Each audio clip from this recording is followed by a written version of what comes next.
The night had been circled on calendars for weeks. In a small town with few distractions, the local cinema was hosting the biggest movie premiere of the summer. Families lined up around the block, teenagers clutched tickets bought weeks in advance, and staff struggled to keep up with the surge. The theater wasn't just showing a film, it was the center of the community that evening, alive with chatter, cell phones flashing in the lobby, and the smell of buttered popcorn carrying out onto the street. Among the crowd was a 16-year-old girl, excited and nervous in equal measure, walking with two close friends who had convinced their parents to let them attend together. It was supposed to be a simple night out, a rare gathering where school worries and family stresses were left behind for 2 hours of escapism. Witnesses remember her smile as she stepped through the glass doors, scanning the ticket stub in her hand before being swallowed by the crowd. She was seen joking with her friends near the concession stand, balancing a soda and a small bag of candy before the group made their way into the largest auditorium, already buzzing with noise. The girls were part of the sea of teenagers filling the aisles, laughing and shoving each other as they searched for a row close enough to feel the screen tower over them, but not so close that it became uncomfortable. A friend later told investigators that she insisted on saving one seat beside her, draping her jacket over it casually, as if expecting someone else to join them. The movie was scheduled to begin at exactly 7:30. The lights dimmed, the previews rolled, and the chatter in the auditorium fell into a hush, broken only by laughter at the trailers. For the first 20 minutes, everything was ordinary. The friends recall her sipping her drink, whispering jokes, and shifting in her seat as the story on screen built toward its first action sequence. Then, sometime around the half-hour mark, she leaned forward, stood up, and told her friends she would be right back. They thought nothing of it. A bathroom break during a long film was hardly unusual, and in the crowded darkness, it was difficult to track who came and went. She left her purse beneath the seat, her phone slipped inside, her jacket still marking the space she'd saved. She stepped into the aisle, walked down toward the glowing exit signs, and disappeared into the shadows of the theater. What happened next would never be explained in that moment. Her friends kept watching the film, expecting her to return after a few minutes. 10 passed, then 20. They grew restless, craning their necks toward the back of the auditorium, hoping to see her silhouette reappear. By the time the movie reached its midpoint, they realized she had not come back at all. One whispered that maybe she had bumped into someone she knew in the lobby, maybe she was waiting for the right moment to sneak back into her seat. But as the final act approached, a cold sense of unease settled in. They were left sitting beside her untouched drink, her purse still beneath the chair, the jacket still hanging limply on the seat beside them. When the credits rolled, the auditorium erupted in applause, chatter spilling back to full volume as hundreds filed toward the doors. Her friends stood frozen, scanning the crowd for her face. Panic set in as they searched the aisles, checked the bathrooms, and asked passing staff if they had seen her. None had. They ran to the lobby, shouting her name, convinced she must be teasing them, hiding behind a wall or crouched near the arcade machines. But the lobby was emptying fast, and no one remembered seeing her come through the main entrance since she left her seat. By the time the theater cleared out, only her friends, a few staff members, and the girls' parents remained. The parents had been waiting in their car nearby, planning to pick the group up once the movie ended. When she didn't appear, they came inside, confused at first, then horrified when told she had gone missing sometime during the show. The family searched the bathrooms themselves, even looking into maintenance closets, convinced she must be hiding. Nothing. Her belongings were still in place beneath the seat, undisturbed. The soda cup still had condensation on it, a chilling reminder of how abruptly she had vanished. The staff made announcements over the intercom, asking her to return to the lobby if she could hear them. Ushers retraced every aisle with flashlights, searching under chairs as if she might be lying down or unconscious. But each sweep came up empty. At first, the parents wondered if she had slipped outside during the movie, but the parking lot was nearly deserted, and her phone remained powered down in her purse. It made no sense. If she had wanted to leave, why not take her things? Why save a seat she never returned to? The initial hope that she had simply stepped away began to crumble. By midnight, The theater was closed to the public, and police officers were called to the scene. They questioned the staff, interviewed her friends, and tried to establish a timeline of when she was last seen. The consensus was unnerving. She had walked out of her row during the movie, and then it was as if she had vanished into thin air. No one remembered her leaving through the lobby doors. No one recalled her exiting the auditorium once the credits finished. It was as though she had been swallowed by the theater itself. The parents' fear deepened as police took her belongings into evidence bags and marked the spot where she had been sitting. Officers began checking the side exits, emergency doors, and maintenance corridors that crisscrossed the building behind the screens. The theater, built decades earlier, contained narrow hallways and poorly lit storage rooms where someone could easily become disoriented. But despite hours of searching, nothing was found. Her parents refused to leave, standing, helpless in the lobby as the building emptied into silence, convinced their daughter was somewhere inside, waiting to be discovered. The official report would later describe it as one of the strangest disappearances the town had ever witnessed. A teenager vanishing from a crowded movie theater without a single person noticing. No forced exits, no signs of a struggle, no trace at all. Investigators would soon begin to question whether she had left on her own or if something far darker had unfolded in the shadows of the packed auditorium. The night ended not with relief, but with a haunting sense of confusion. A girl had walked into a movie with her friends, laughed, bought candy, and taken her seat. By the end of the film, that seat remained filled only by her jacket and her purse, silent reminders of her presence. She never came back, and no one could explain how. And as the police prepared to escalate their search, the community was about to realize that this was not just a missing person. It was the beginning of an enduring mystery that would remain unsolved for over a decade. At first, there was no real sense of urgency. Her friends assumed she'd slipped into the restroom, maybe stopped to talk to someone she knew in the lobby. In the noisy theater, it wasn't unusual for someone to take a little longer to return. They whispered back and forth, trying to reassure each other, but their eyes kept flicking to the empty seat, the purse still tucked beneath it, the jacket draped over the backrest like an unspoken question. Every time a figure brushed past them in the aisle, they sat up straighter, expecting her face, but it was never her. As the film carried on, what began as mild annoyance shifted into a rising discomfort. They waited for her, glancing at the glowing exit signs at the back of the auditorium, but the longer she was gone, the more something felt wrong. By the time the climactic scene of the movie was unfolding on the giant screen, the two girls barely watched.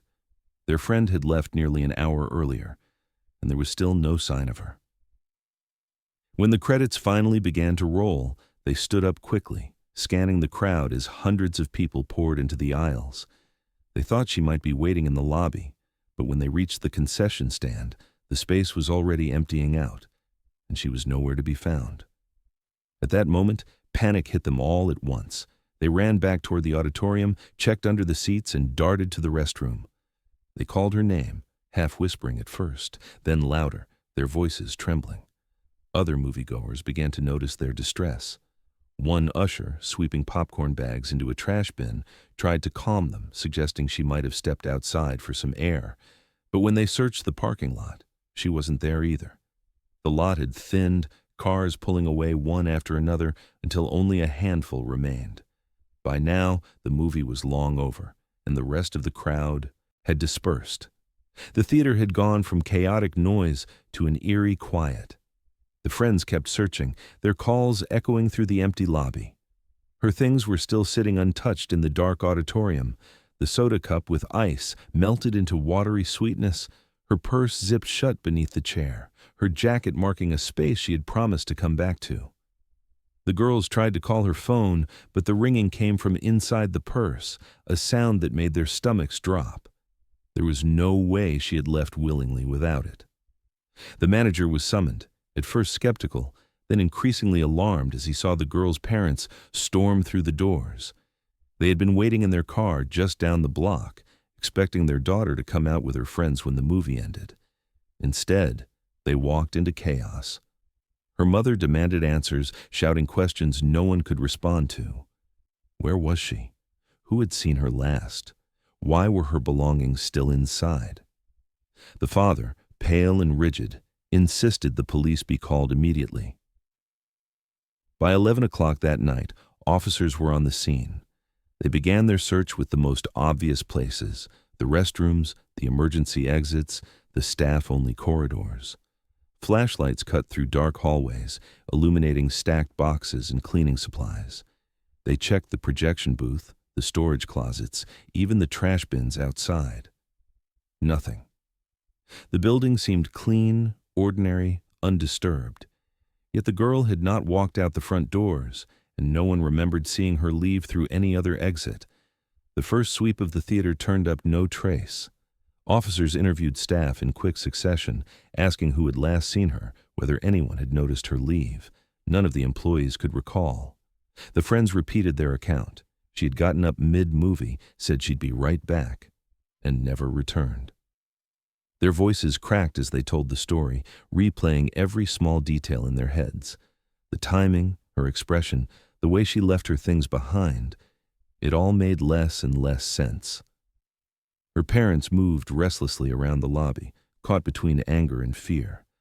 The mother begged the officers to check again, certain her daughter was inside the building somewhere. The father pressed the manager for surveillance footage, insisting that the cameras must have captured her movements. But the system was outdated, with limited coverage inside the auditorium itself. The only useful angle had been in the lobby, and that camera showed her entering the building with her friends earlier in the evening, but never walking back out. It was a detail that changed the atmosphere of the search. If she hadn't exited the building, then where was she? Officers brought in more personnel to comb every inch of the theater once more.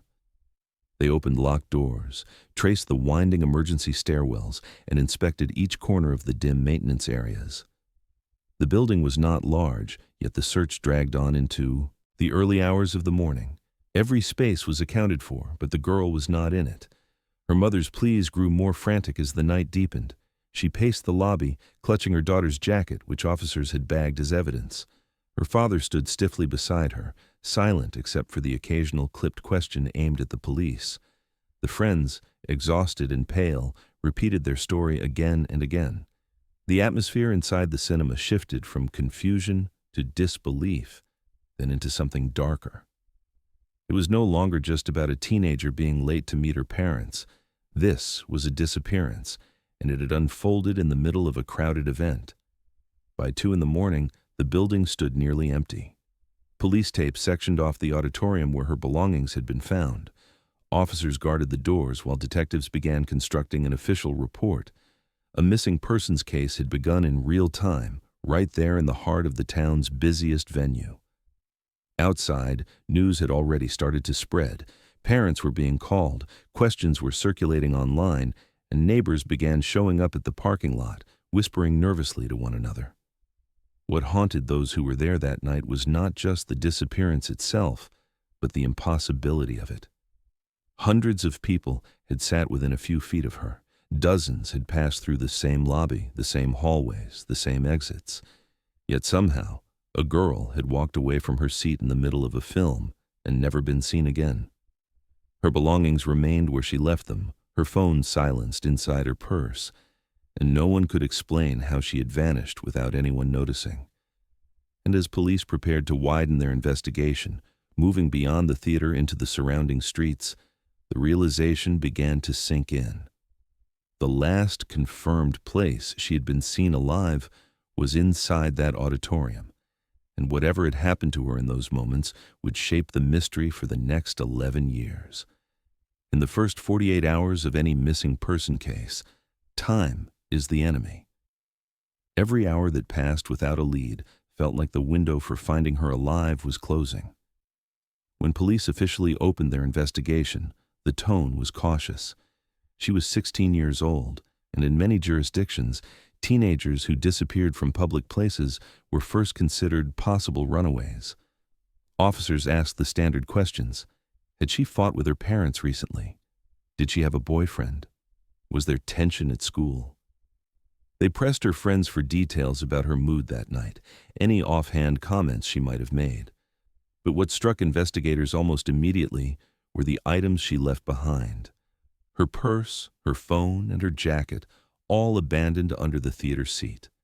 Those were not the actions of a runaway. Those were the belongings of someone who expected to come back. Her parents bristled at the suggestion that she might have run away. They insisted she had no reason to leave, that she was a responsible, grounded girl who rarely went anywhere without her phone. The mother pleaded with detectives to take the disappearance seriously, while her father's anger boiled over at the implication that his daughter had chosen to vanish. Investigators eventually shifted their stance, acknowledging the unusual circumstances. A runaway almost always takes something with them: money, a phone, clothing. Here, nothing was missing but the girl herself. The next step was to review surveillance footage. The theater system was old, a network of grainy cameras positioned mostly to monitor theft near the concession stands. The cameras covered the box office, the lobby, and the main entrance doors. What they showed was clear enough. The girl walked in with her friends that evening, ticket in hand, chatting animatedly. But the critical moment, the time after she left her seat, was a blank. There were no cameras inside the auditorium, and none captured her leaving through the lobby doors. Dozens of patrons exited, their faces blurred in poor resolution, but not hers. The time-stamped footage showed every customer walking out after the credits, yet she was never among them. For investigators, this was the first chilling realization. She had entered the building, but on record, she had never come back out. Detectives began mapping out every possible exit route. The theater had 3 emergency exits in addition to the main lobby doors, as well as service hallways that connected to maintenance areas behind the screens. In theory, someone could slip out unnoticed, though most exits triggered alarms if opened. Officers tested each door, finding one that led into a narrow alleyway behind the building. That alarm had been faulty for months, according to the manager. It raised the disturbing possibility that she could have left, or been led, through that exit without attracting attention.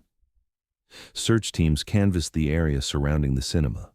They brought in K9 units to track her scent, starting from the seat where her belongings had been found and leading toward the exits. The dogs followed a trail into the hallway behind the auditorium, but it faded near the faulty side door. Beyond that, the trail stopped cold. Investigators expanded the search radius into nearby streets, parking lots, and wooded patches, but no additional clues surfaced. For a town used to routine police calls, the sight of officers with flashlights combing through hedges and drainage ditches was a jarring reminder that something far more serious was unfolding. Meanwhile, detectives continued interviewing theater staff. Ushers were asked whether they had noticed anyone suspicious hanging around during the premiere. A teenage employee remembered a man loitering near the women's restroom for an unusual amount of time, though she could not recall his face clearly. Another staff member insisted he had seen nothing unusual at all. The projectionist admitted he often left the booth during screenings, meaning no one had been consistently watching the auditorium during the film. Each account was frustratingly vague, leaving investigators with more questions than answers. The parents pressed detectives to widen their scope. Could she have been abducted inside the theater? Could someone have forced her into one of the maintenance corridors? The officers couldn't rule it out, but without evidence of a struggle, no dropped shoe, no torn fabric, no signs of blood, it was impossible to prove. The friend's testimony remained the only solid timeline. She had left her seat midway through the movie and never returned. Beyond that, the trail was a void. Detectives spent long hours exploring the maze-like back areas of the theater. They walked through the storage rooms, maintenance tunnels, and stairwells that wound behind the screens. Some led to locked doors, others to shadowed alcoves where cleaning equipment was kept. The building was older, with sections renovated over the years, leaving behind odd corners and unused passages. The thought that she might still be hidden somewhere within those walls weighed heavily on everyone present. Yet, after repeated sweeps, nothing surfaced. As word spread through the town, speculation erupted. Some believed she had been lured out by someone she knew, pointing to the seat she had reserved with her jacket as if she had been expecting company. Others clung to the possibility of an accident, that she had gotten lost in the building and somehow slipped away unseen. But her family rejected those ideas outright, convinced that something sinister had occurred. The official stance of the investigation shifted from runaway to endangered missing teenager. Flyers with her photograph were printed, distributed to nearby towns, and plastered across storefronts. Volunteers organized searches along highways and wooded trails. Detectives requested nearby businesses to review their security footage in case she had appeared on the streets surrounding the theater. Nothing was found. The strangest detail remained the same. She had gone missing in a crowded place filled with witnesses, yet no one had seen her leave. It gave the case an almost impossible quality. Investigators began to consider more unnerving possibilities. Could she have been hidden inside the building itself? Could someone have taken her into a maintenance area, bypassing the main exits entirely? These questions kept returning, but there were no answers to support them. By the end of that first week, hope was slipping into fear.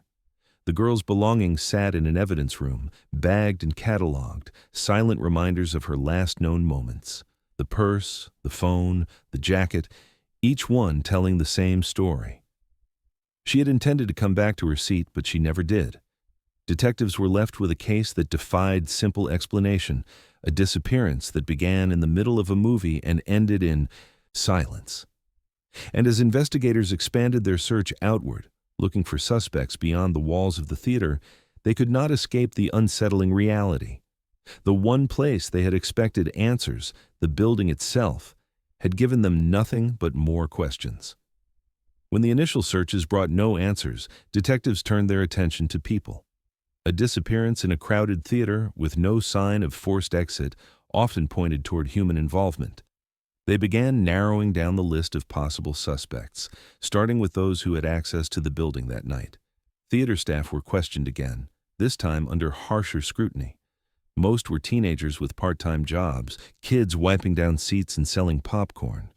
But one employee stood out. He was older than the rest, a maintenance worker in his late 30s who had taken the job a few months earlier. His record revealed a troubling history. A dismissed charge related to harassment, a reputation for temper issues, and complaints from co-workers about inappropriate comments. He admitted he'd been working in the back corridors during the premiere, close to the very area where her trail seemed to vanish. The timing was suspicious, and investigators pressed him hard, but without physical evidence linking him to the girl, they had no grounds to make an arrest. He denied seeing her, claimed he had been busy repairing an exit door, and for the moment, the case against him was circumstantial. Attention then shifted to witness accounts. One teenage usher remembered a man hanging near the women's restroom for most of the evening, long after the movie had started. He hadn't purchased a ticket, according to staff, and seemed to linger with no clear purpose. When asked for details, the usher could only recall a vague description. Middle-aged, wearing a dark jacket, pacing back and forth. Detectives canvassed the area for security footage from surrounding businesses, hoping to spot him outside the theater that night. No matches surfaced. Without a name, he remained a shadow in the investigation, someone who might have been harmless or someone who might have been waiting for an opportunity. And then there were the friends. In many disappearances, the last people to see the victim alive became subjects of suspicion, even if they were grieving.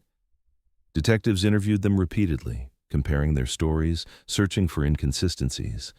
They were asked to recount every detail of the night, what time they arrived, how long they waited in the concession line, what jokes they shared before the previews.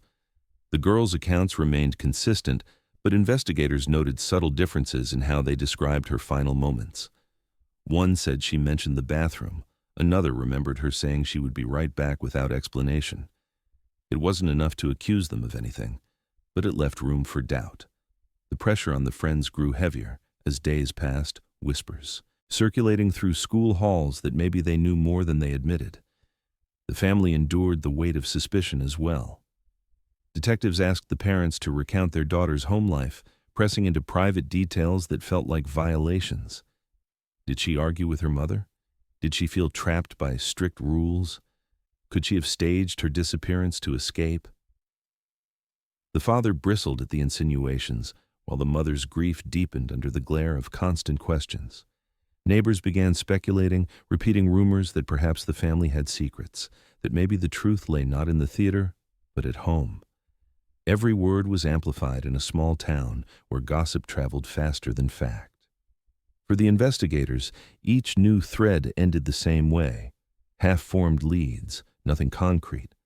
The employee with the troubling past had no alibi that could be verified, yet no evidence placed him with the girl.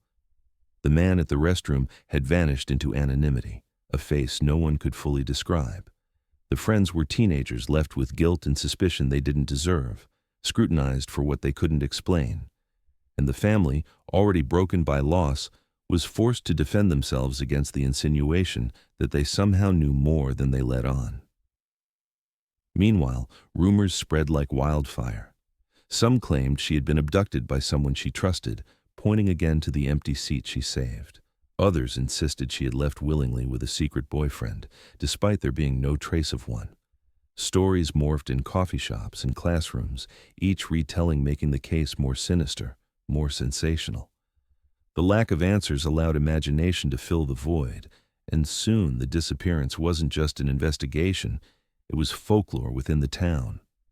Parents warned their children not to linger alone at theaters, whispers painted staff members as predators, and suspicion poisoned relationships among neighbors who had once trusted one another.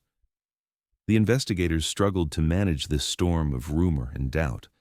They knew that every disappearance left scars not just on the family, but on an entire community. Yet without evidence, they were forced to chase shadows. Each suspect they pursued led to another dead end. Each rumor they checked dissolved under scrutiny. The case files filled with reports, witness statements, and interview transcripts, but none offered the breakthrough they needed. Her mother clung to hope, holding vigils outside the theater, leaving candles and flowers that drew small crowds. Her father grew quieter, burying his grief beneath anger at what he saw as wasted time. Detectives promised they were doing everything possible, but behind closed doors they admitted the truth. They had no solid lead. And yet, the inconsistencies continued to nag at them. Her belongings left behind. The fact she was seen walking into the theater, but never seen walking out. The suspicious employee. The unidentified man by the Eve restroom. The closest friends who could not agree on her last words. Each piece was unsettling, but none fit together. It was as if the case had been designed to frustrate every attempt at logic. As the weeks turned into months, the shadows around the investigation only deepened.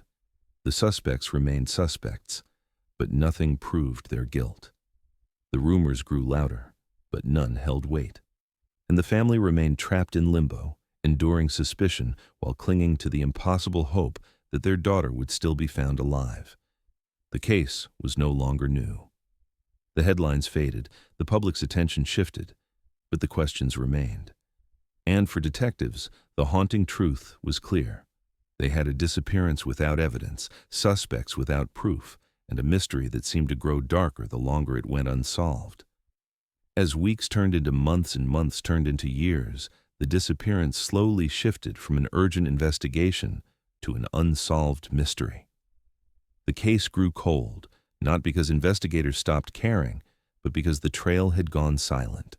No new witnesses stepped forward, no evidence surfaced, and every promising lead unraveled into nothing. The family's life froze in place, defined by the single unanswered question of where their daughter had gone that night. For the community, the story lingered like an open wound, something whispered about in hushed tones but rarely spoken aloud. The theater where she vanished remained open. Families still came to see weekend films, teenagers still lined up for blockbuster releases, and staff continued to sweep aisles and tear tickets, though few could walk its halls without remembering the missing girl. For some, it was impossible not to glance at the row where her belongings had once been found. The memory was stitched into the building itself, a quiet reminder of the unanswered questions it held. Over the years, managers came and went, new employees replaced old ones, and yet the story was never forgotten. Parents still warned their children not to wander alone during screenings, and every flicker of a light in the corner of the auditorium seemed to carry echoes of her absence. For her mother, the years did not bring acceptance. On each anniversary of the night her daughter disappeared, she returned to the theater with a small bouquet of flowers. She would stand quietly by the doors, sometimes joined by neighbors, sometimes alone, leaving them against the glass. The gesture became a ritual that the community recognized but never intruded upon. Her father grieved differently, burying himself in work, rarely speaking about his daughter, though friends described the silence as a form of despair. In their home, her room remained almost untouched, a suspended piece of time from 2012, a space no one wanted to disturb. Police kept the case file open, though progress was scarce. Detectives rotated in and out of the department, each inheriting the cold case with the same frustration as those before them. By 2017, advances in forensic technology encouraged a renewed review of the evidence.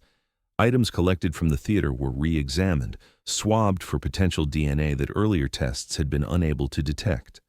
The purse, the phone, even the fabric of her jacket were analyzed again.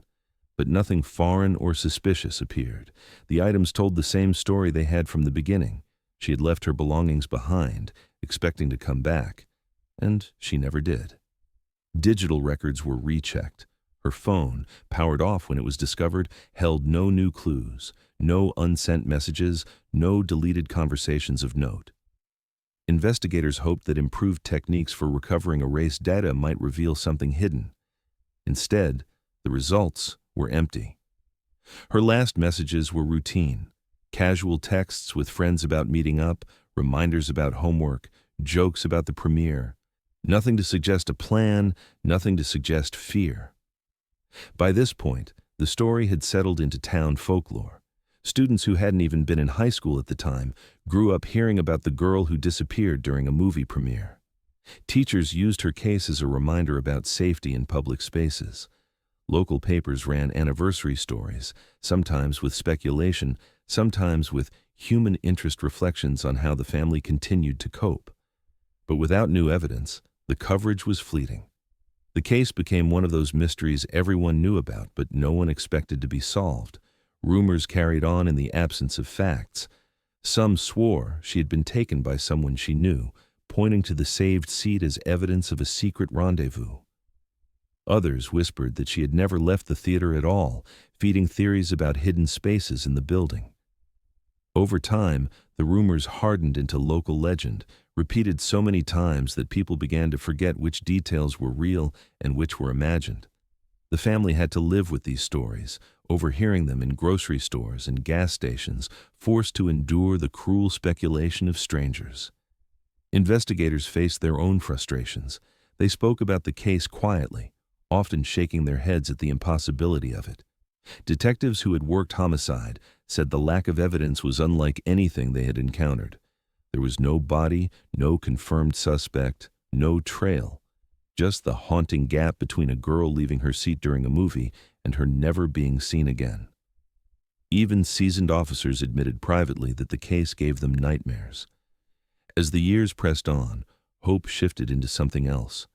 For the family, the hope of finding her alive dimmed, but the hope for answers remained unbroken. They wanted to know where she was, what had happened, even if the truth was unbearable. For police, the hope rested on the chance that someone, someday, might confess, or that a random piece of evidence might surface.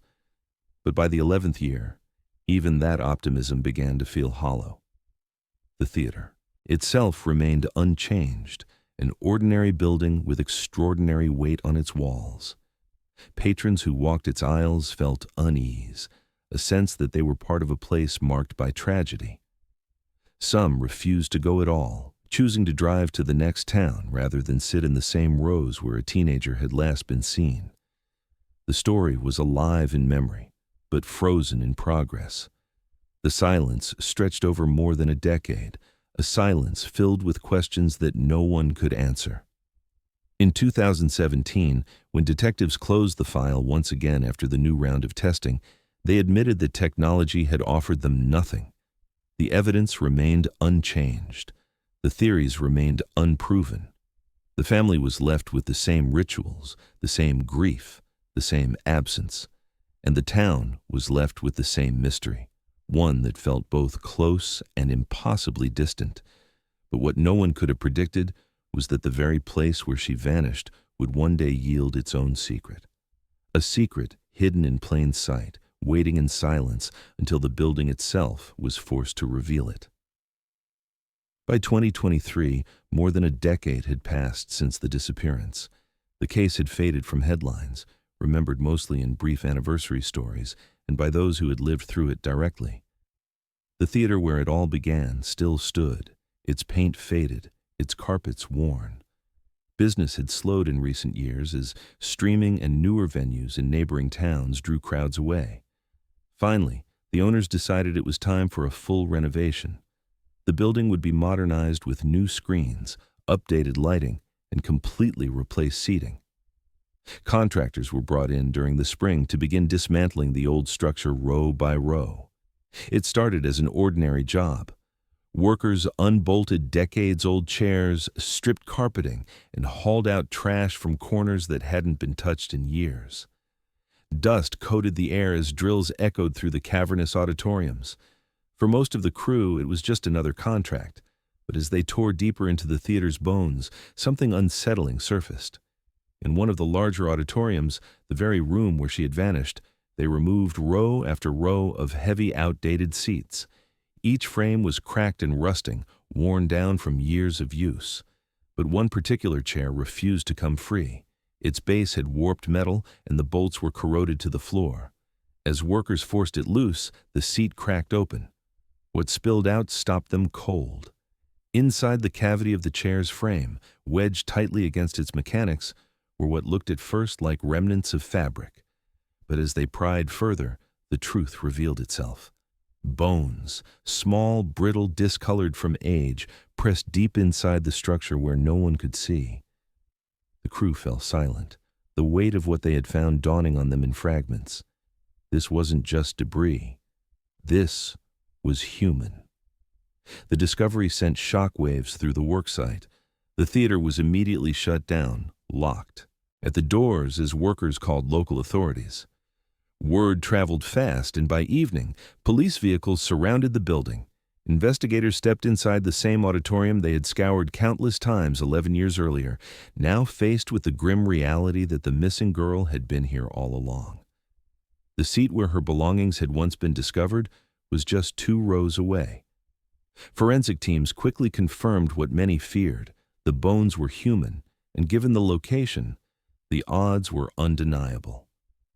Detectives who had worked the original case returned, some retired but still in contact, drawn back by the magnitude of the discovery.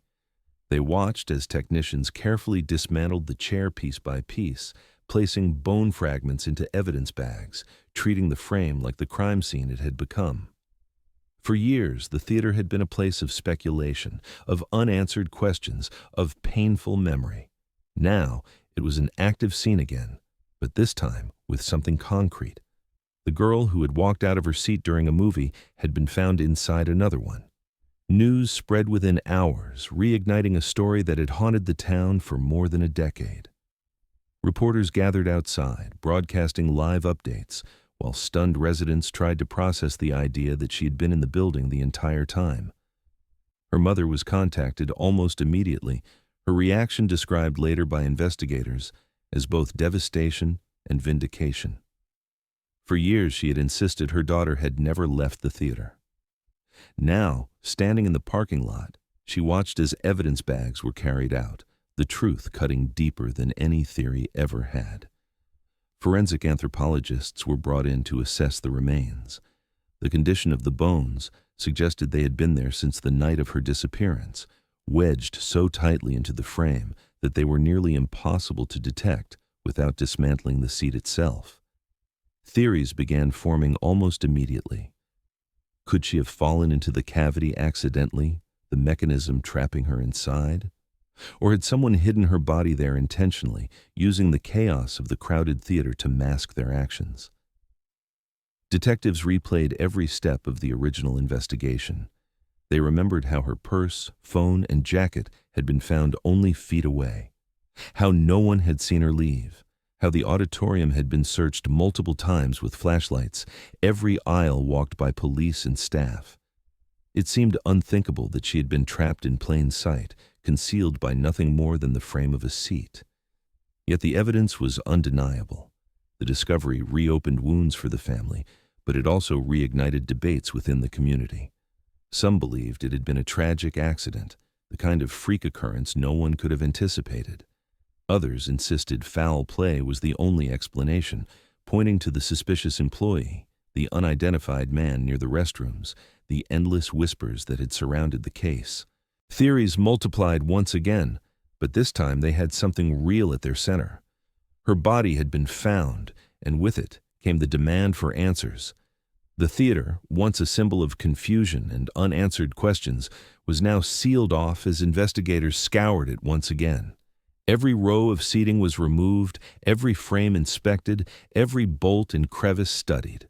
Forensic teams used advanced equipment unavailable in 2012, searching for trace evidence, fibers, hair, biological material, that might explain how she ended up inside that seat.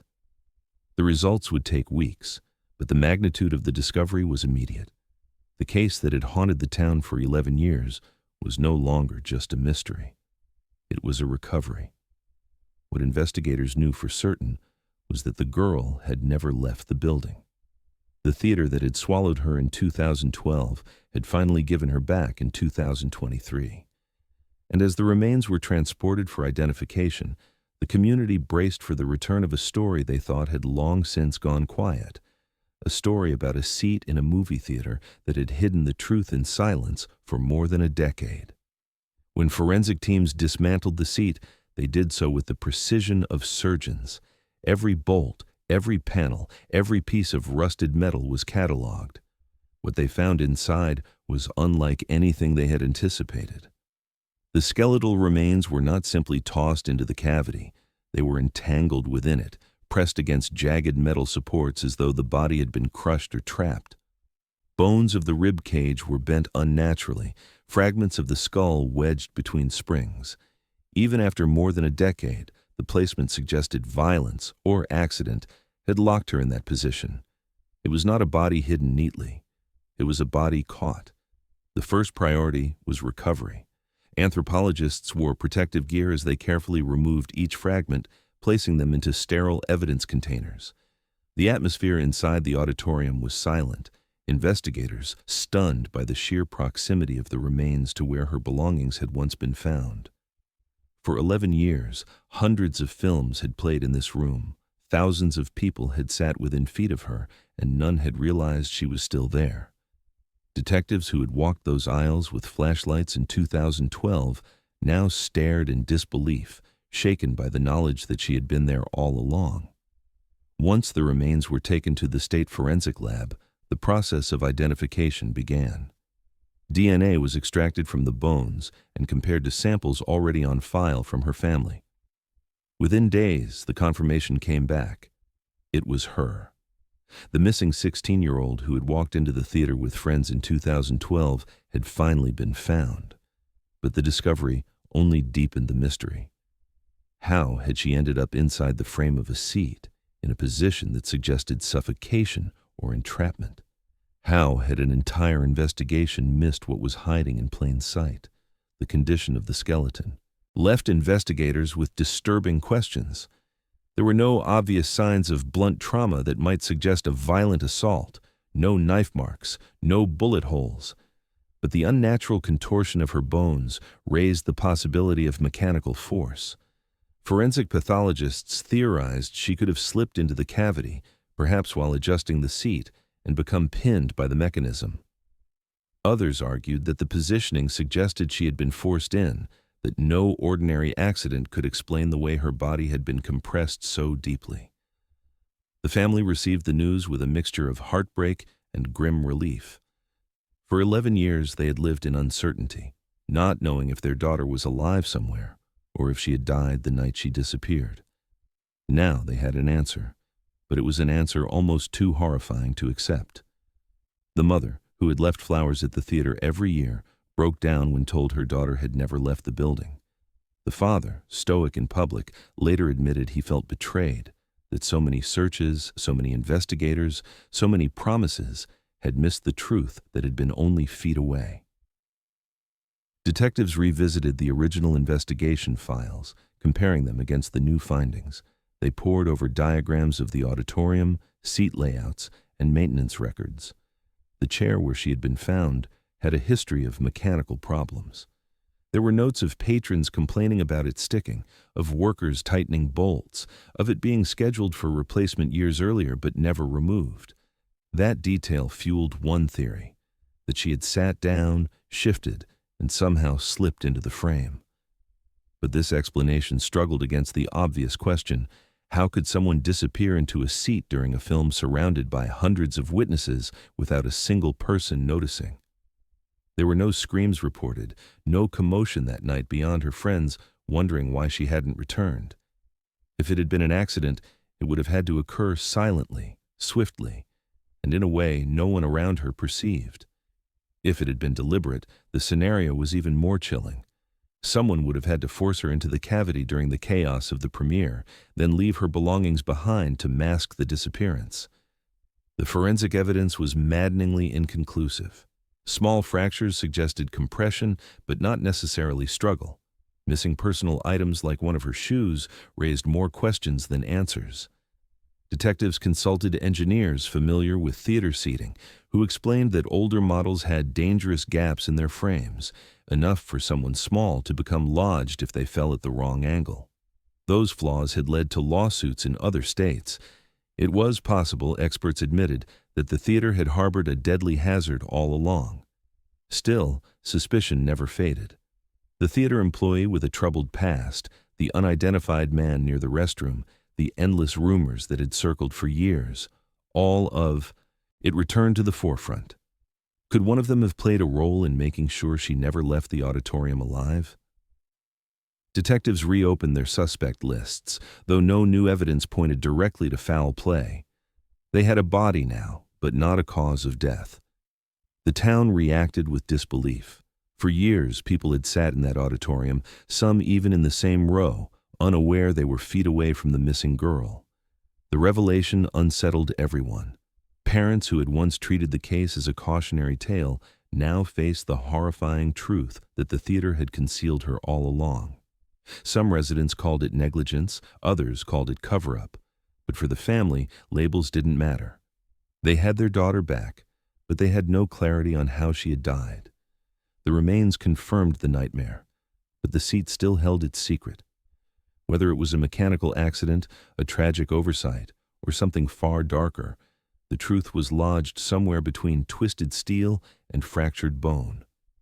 And as investigators pressed forward, they knew the next step would determine how history remembered the case, as a freak tragedy hidden in plain sight, or as a crime that had gone undetected in a crowded room for more than a decade. In the weeks following the discovery, investigators attempted the impossible task of reconstructing what had happened that night in 2012. They returned to the theater, now stripped bare of its old seating, and stood in the very space where the girl had vanished.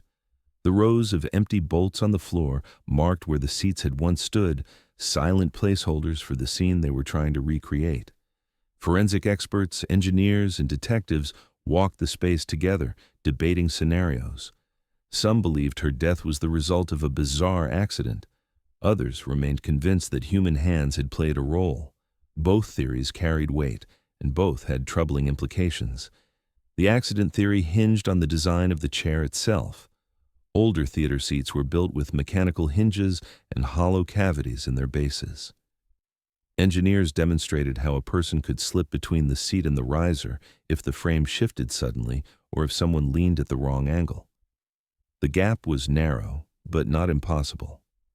If she had leaned down to retrieve something from the floor, or if she had adjusted herself in the seat, she could have slipped partially into the cavity. Once inside, the weight of the mechanism and the awkward angle might have trapped her, crushing her chest and cutting off her ability to call for help. The notion seemed almost unthinkable, yet experts reminded detectives that other cases of entrapment had occurred in furniture and mechanical seating. In rare but documented incidents, people had been pinned by reclining chairs or crushed by folding mechanisms. Could the same principle have applied here? Could the girl have struggled silently, suffocated within seconds, and gone unnoticed in the darkness of a crowded theater? It explained the absence of screams, the lack of disruption. A quiet death concealed by the film's booming soundtrack and the attention of hundreds fixed on the screen. But not everyone was convinced. Skeptics pointed to the sheer improbability of no one noticing anything unusual. How could her friends, seated only feet away, not hear her struggling?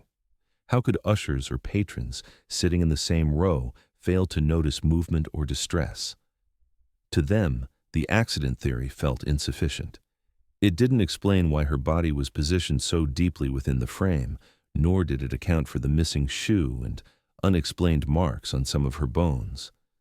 That brought investigators back to the darker possibility: deliberate concealment.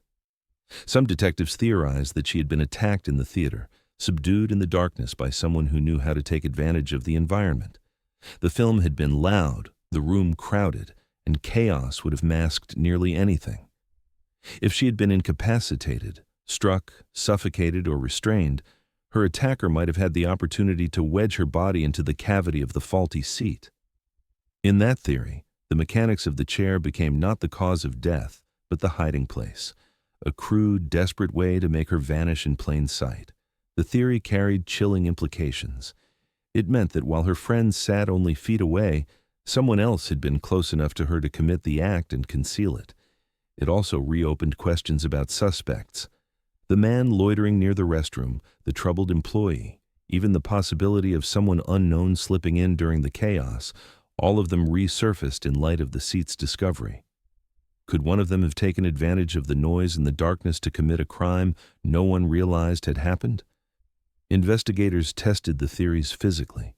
They brought in mannequins of her size and weight, placing them into the seat's reconstructed frame to see how entrapment might have worked.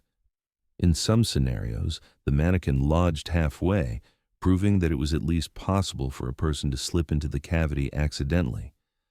But in other demonstrations, it took deliberate force to push the body deep enough into the frame to replicate the position her remains had been found in. The results only deepened the divide between accident and homicide.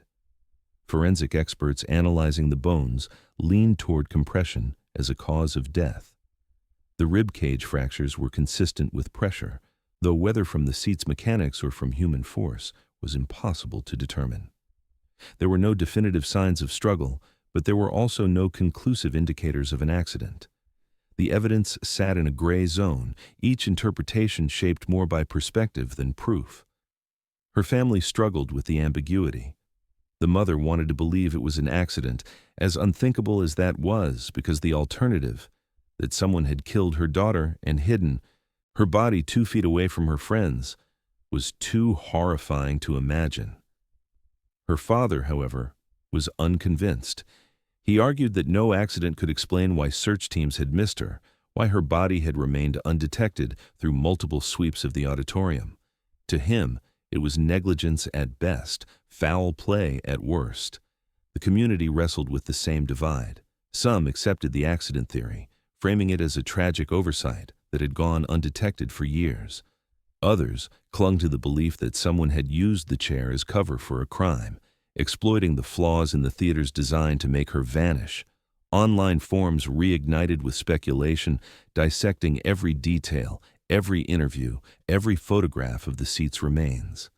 For detectives, the reconstruction of the night was less about reaching certainty and more about narrowing possibilities.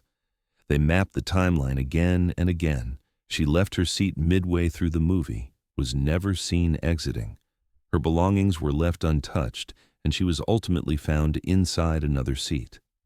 The facts were irrefutable. It was the space between those facts that remained maddeningly empty.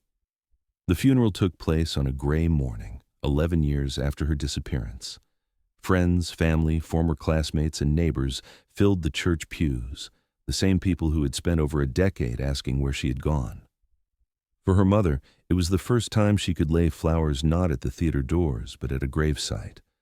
For her father, it was a moment that felt less like closure and more like surrender. They had answers, but not the kind that brought peace. They buried her remains, yet the questions surrounding her death remained as heavy as the soil covering her casket. Detectives closed their case files with official language that left everything unresolved. The wording was precise but unsatisfying. The death was consistent with entrapment in a malfunctioning seat, but foul play could not be ruled out. It was a conclusion that said everything and nothing at once. To some, it was enough to explain the disappearance. To others, it was an admission that the truth might never be known. Theories persisted even as her family tried to move forward. For the community, the discovery forced an uncomfortable reckoning. Parents had to admit they'd brought their children back to that same theater for years, unaware the missing girl had been hidden only a few rows away. Some blamed negligence, pointing to the seat's known design flaws. Others whispered about darker possibilities, that someone had used that flaw as cover to hide what they had done. Both sides carried their own sense of horror, and neither offered comfort. The mother continued to believe it was a tragic accident, insisting that her daughter had simply been in the wrong place at the wrong time. She clung to the thought because the alternative was unbearable, because believing someone had harmed her child in a room full of people was a reality she could not live with. The father carried the opposite conviction. He never accepted the accident theory, convinced until the end of his life that someone had trapped his daughter in that seat, knowing she would never escape. The debate echoed beyond their home, becoming part of the town's identity. Her story was told to new generations as both cautionary tale and unsolved crime. The theater eventually reopened with new seats, fresh carpets, and renovated walls, but no renovation could erase what had happened there. Every row carried the weight of memory, and for many, sitting in that auditorium again was impossible. And so, the story ended where it began, inside a theater filled with sound and light, a place of laughter, of applause, of collective escape. Hundreds of people had sat there on the night she vanished, unaware that only feet away, one girl was trapped in silence. For 11 years she remained hidden, her absence haunting her family, her town, and investigators who never stopped asking what had gone wrong. Whether it was a freak accident or something far darker, the truth was buried with her, leaving behind only the uneasy knowledge that sometimes the most haunting mysteries hide in plain sight.